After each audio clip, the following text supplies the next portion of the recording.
Bismillahirrahmanirrahim. Assalamualaikum warahmatullahi wabarakatuh. Kembali lagi ke channel saya. Baiklah, pada hari ini kita akan melakukan fermentasi. Fermentasi sekam mentah menjadi media tanam yang subur untuk media tanam cabai di dalam polybag. Nah, sekam mentah ini walaupun sering dianggap limbah, tetapi kalau kita bisa mengolahnya akan menjadi media tanam yang sangat subur. Nah, kenapa harus difermentasi? Karena di dalam sekam mentah itu masih banyak sekali mikroorganisme jahat dan juga silika yang akan menghambat pertumbuhan tanaman kita. Nah, sekam mentah adalah kulit luar dari biji padi yang terbuang saat proses penggilingan. Teksturnya keras, ringan, dan tidak mudah terurai. Kandungan karbonnya tinggi, tapi sayangnya dia miskin unsur hara.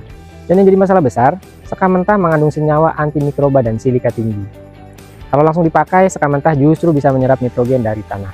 Akibatnya, tanaman kekurangan unsur penting untuk tumbuh, dan parahnya lagi, struktur sekam yang keras bikin akar tanaman susah menembus media tanam.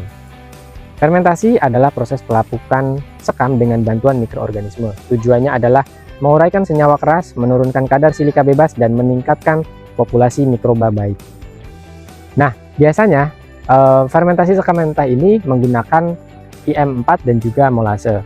Nah, untuk membuat media tanam cabai di dalam polybag ini, saya akan membuat atau mencampurkan beberapa media tanam. Yang pertama adalah sekam mentah yang difermentasi, yang kedua adalah tanah, yang ketiga kohai ayam, yang keempat sekam bakar, dan yang kelima kapur dolomit. Dan bahan untuk fermentasinya ini mudah, teman-teman.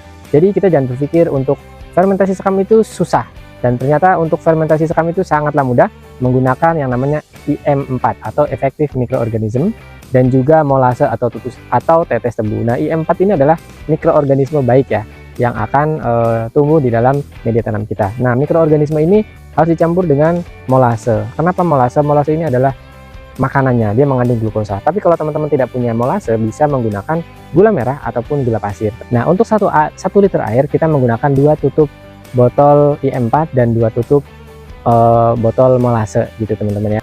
Dan waktu yang diperlukan untuk fermentasi ini biasanya diperlukan 1 sampai 3 minggu ya, teman-teman. Setelah difermentasi, sekam biasanya jadi lebih lunak, berbau tanah segar, dan jadi media tanam yang ideal. Mikroorganismenya hidup, mulai aktif, dan unsur hara jadi lebih mudah diserap tanaman. Tanaman tumbuh lebih subur, akar lebih kuat, dan media jadi lebih gembur dan poros. Jadi sekarang kamu tahu kan kenapa sekam mentah wajib difermentasi dulu. Jangan buru-buru buang limbah pertanianmu, olah dengan benar, hasilkan media tanam berkualitas.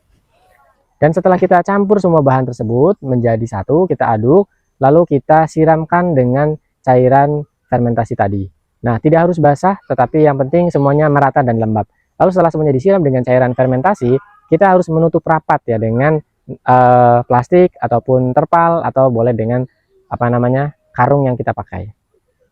Itu tadi cara melakukan fermentasi untuk media tanam cabai yang terdiri dari sekam mentah, sekam bakar, tanah, kohai ayam, dan kapur dolomit. Jangan lupa komen, like, dan subscribe, dan sampai jumpa di video selanjutnya. Terima kasih. Wassalamualaikum warahmatullahi wabarakatuh.